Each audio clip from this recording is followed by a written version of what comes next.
Social and political commentary from a Christian male perspective. Woo! You saw the thumbnail, you saw the title. We're going to go ahead and just say that we're going to call this the Crash Out Saga. This is going to be called Tiffany's Crash Out Arc. Cover-ups in Dalton. Are you guys sure you want the truth? The truth will hurt your heart. You will be shocked at who are all involved. Trustees cover up fireman stealing our fire truck. Don't believe me? See police report attached in video. This S is deep. The board of trustees is corrupt. More receipts dropping today at noon. Hashtag trust God. Hashtag I stand with Tiff. Hashtag Tiffany Henyard. Hashtag vote. Hashtag truth speaks. No before you vote. All right, y'all. If you haven't seen this has got to be the most ridiculous quote unquote receipt that she's dropped so far to date. And I mean, it's pretty egregious at this point that she doesn't care that she's misrepresenting the argumentation. So let me bring it in. Let's bring it in. There's some music. I'm going to mute it just so I don't get the copyright. Here it comes. Dalton Fire Station number 2 seems pretty legit. Okay. Here is Mr. Firefighter Man. Did you know the trustees covered up? What they cover up, Tiff? This fireman, which by the way, I think is adorable because this is the gentleman that represents the firefighters union that gave her havoc because they recognize that their pensions and insurance and such like that were not being properly funded. I do think it's funny now that this person is now under her radar, but let's go. All right, so this fireman who stole a fire truck. Oh my gosh, he stole a fire truck? Whoa, okay, so she gives the address. This is where it happened. They were at Fresh Market, okay, in Calumet. All right, this doesn't really tell me anything. It's a vehicle theft, but okay, vehicle theft. Got it. Something's going to be interesting in the next slide. There's no arrest.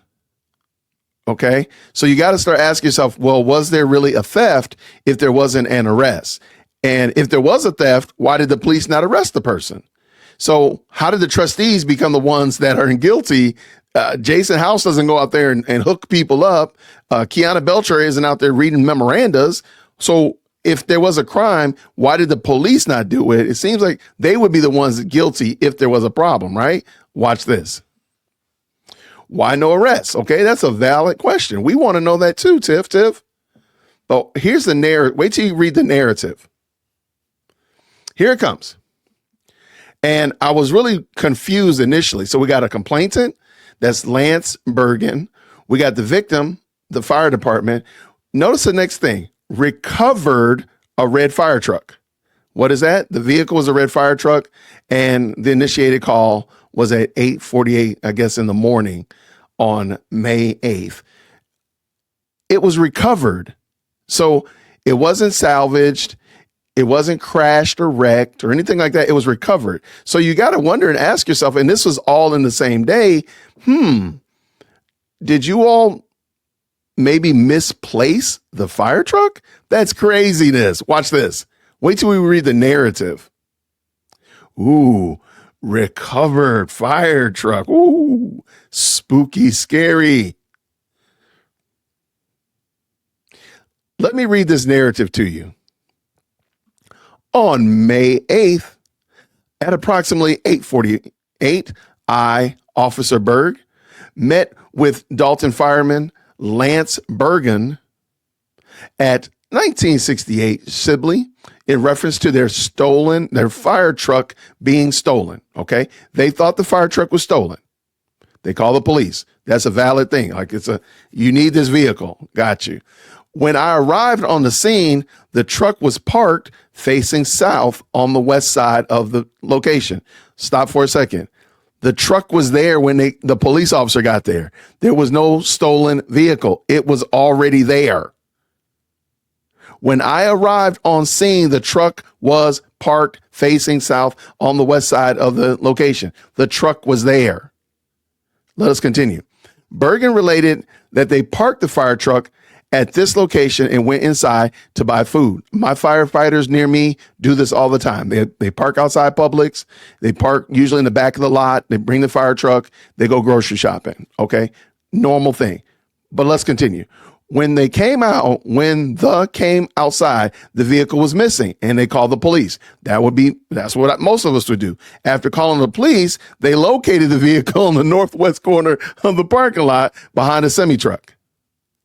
I cleared the scene along with the fire department. Who stole the vehicle? It sounds like somebody was pranking them, in my opinion. It sounds like somebody pranked them. If you're an 80s baby, you probably did this to one of your friends. You took their car and you parked it somewhere else because they left the keys in the gym.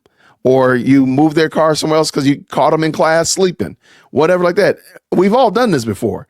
But how are you associating this as a stolen vehicle when it truly was misplaced or pranked or being punked or whatever like that? And that's probably why nobody was arrested, because there was no crime. How many times have you thought your keys were lost or somebody stole your keys and actually just left them in your briefcase or whatever like that? Let's finish this up. So apparently this is a receipt. Y'all, we need to help Tiffany. Tiffany needs some help because she don't know what a receipt is. The fire truck being stolen. But was it really stolen? Was it really stolen is the question everybody should ask. If you're Team Tiffany Henyard, was the fire truck really stolen?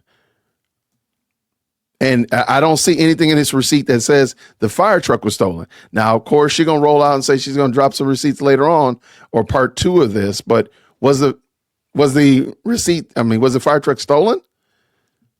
I don't think it was.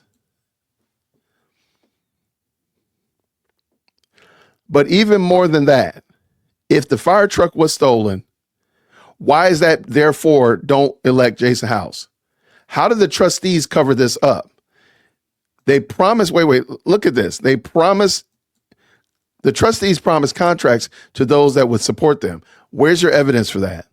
Where's your evidence that they promised this man, you give us your support, we won't get you arrested for stealing a fire truck last May? Where is that? That's a humongous jump. Is it because this man supports these trustees because you're not taking care of your due diligence and making sure that they're properly funded, their insurance and the such like that are in play? Is that why you're upset, Tiff? Because this is the representative from the firefighters union. How convenient would that be? Pay to play is illegal. How do you know that they're paying to play? What is the play? Why are the police not the ones that you're dragging through the mud?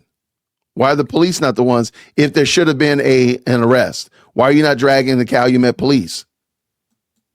Just seems like interesting. There's nothing else here, but I just wanted to point that out. I think this is again another desperate attempt to be relevant, desperate attempt to try to get something going, and I think it's going to fail. So what do you think down below? Let me know in the comments. Do you think that I'm wrong, that, hey, this vehicle really was stolen and he was out there hot rodding around town? Or do you think like maybe he could have been punked, or maybe he just moved it because he realized that he was in the way of some little old lady? Is it possible? I don't know. But why is stolen the first thing you run to, and that the trustees are just these dirty, shady people, instead of saying, you know what, maybe there's more to the story? Do you leave room for there to be more to the story? Let me know what you think down in the comments below. Thank you for your support of the channel. I'm going to try my best to get on the next one as soon as it drops. And until next time, everybody, grace and peace.